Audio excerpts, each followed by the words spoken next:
AM Agenda. Good morning and welcome to AM Agenda. The government has hit a record low with its primary vote in the latest news poll in the wake of the carbon tax announcement. But in some consolation, there was nothing but glowing praise for Prime Minister Gillard after her first talks at the White House with President Obama.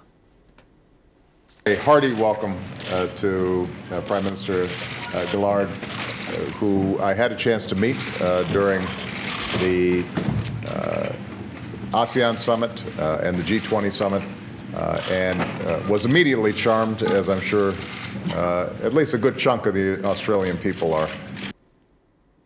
Let's cross live now to Washington, D.C. and Sky News US reporter David Lipson is there. David, you're in the Oval Office. It was interesting to hear the President talk of the Prime Minister's charm. A little bit ironic given today's news poll results, but there does seem a good rapport between the pair.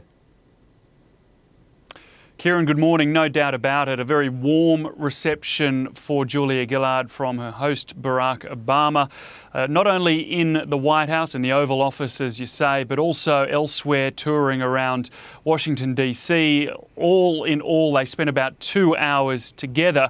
And watching the rapport between them, they did really look pretty relaxed. Not quite as good a mates, if you like, as John Howard and George Bush, but certainly along the way towards a personal friendship as well as a good mateship between Australia and the United States.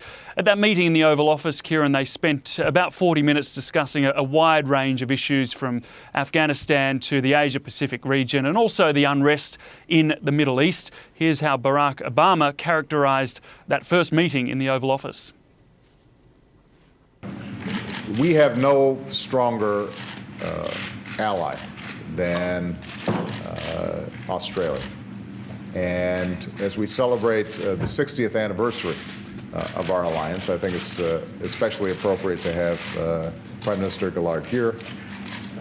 I understand that you'll be speaking to a joint session of Congress, which is a high honor that is reserved for only our closest friends. And I think it's a measure of the degree to which Australians are held in such high esteem by Americans, partly because we share so much.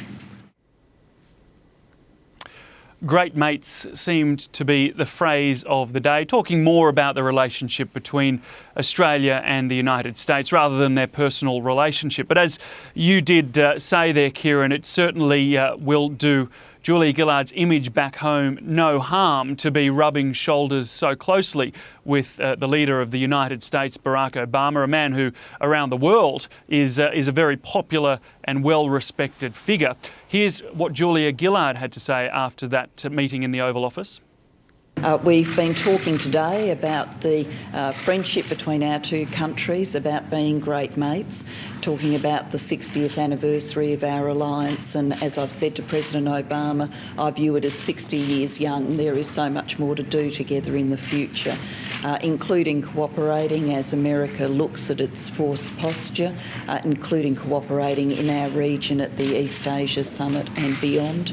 I've talked to President Obama today about preparations for the G20, about its continuing importance in keeping a focus on growth and on jobs for the future.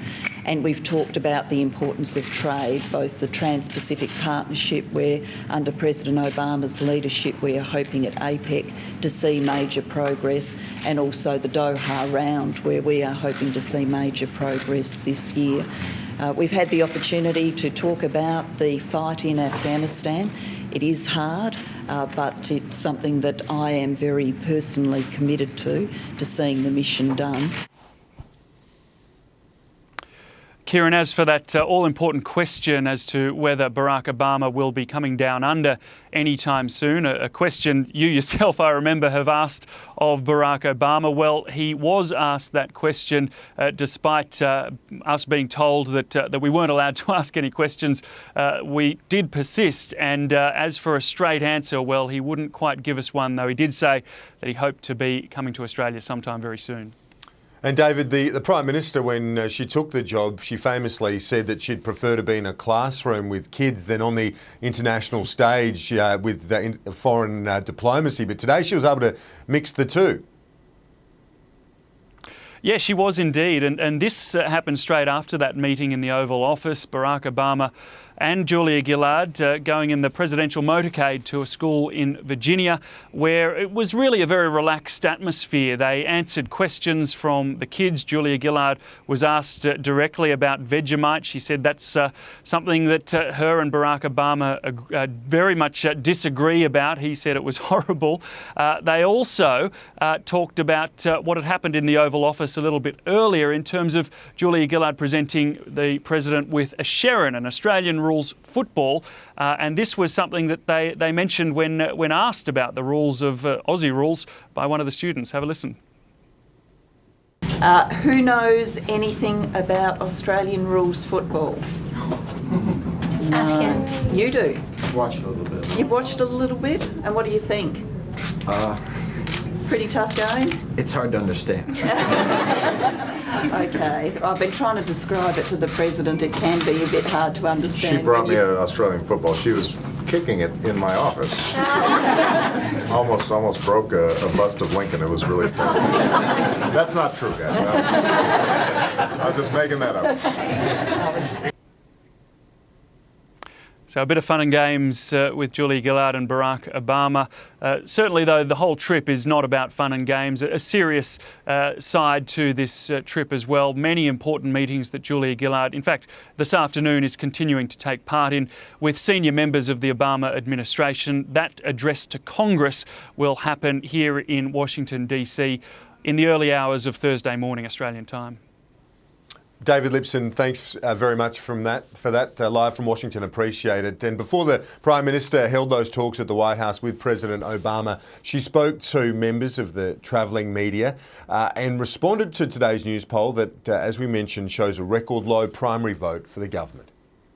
I always expected Tony Abbott to run a ferocious scare campaign. The one thing Mr Abbott is good at is running fear campaigns, and that's what Australians will see him do. But I believe Australians are a confident, creative people. We understand that we need to change, that we need to conquer this challenge of the future, climate change, and we need to transform our economy into a clean energy economy. So I will continue to press to price carbon, and we will get that done from the 1st of July 2012.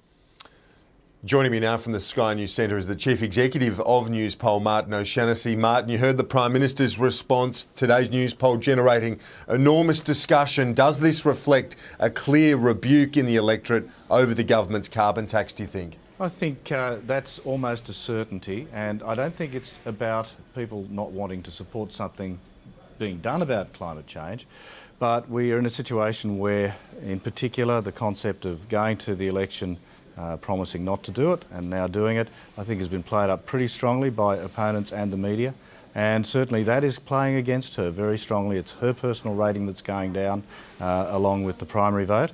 Meanwhile,